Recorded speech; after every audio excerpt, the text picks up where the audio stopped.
ছেলেদের জীবন যতটা সহজ মনে হয়, বাস্তবতা ঠিক ততটাই কঠিন। সবার চোখে একটা ছেলে যতটা স্বাধীন, বাস্তবে একটা বয়সের পর সে ঠিক ততটাই পরাধীন। একটা ছেলেকে কখনোই দায়িত্ব শেখাতে হয় না। তার উপর ছেলেটা যদি হয় মধ্যবিত্ত, তাহলে তো শেখানোর আর কোনো কথাই আসে না।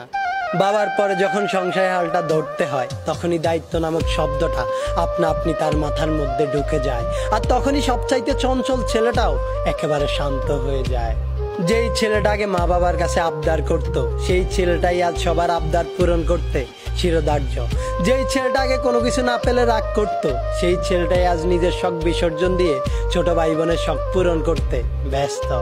ছেলে মানুষ মানেই তাদেরকে পাষাণ মনে করা হয়। সত্যিই কি তাই, নাকি তাদেরকে পাষাণ হতে হয়?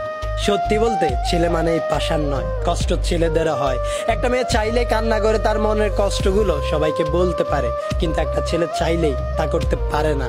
কেননা ছোটবেলা থেকেই ছেলেদেরকে শিখিয়ে দেওয়া হয়, তুমি ছেলে, কান্না তোমাকে মানায় না। আর এই একটি কথায় তাকে হাজারো কষ্ট বুকে চেপে নিয়ে হাসি মুখে প্রতিনিয়ত সবকিছু মেনে নিতে হয়।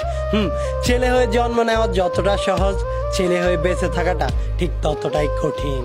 কেননা একটা ছেলেকে ফ্যামিলি, ক্যারিয়ার এবং নিজের ভালোবাসার মানুষটিকে হারানোর ভয়ের মতো হাজারো টেনশন, ডিপ্রেশন নিয়ে কাটাতে হয় তার প্রতিদিন।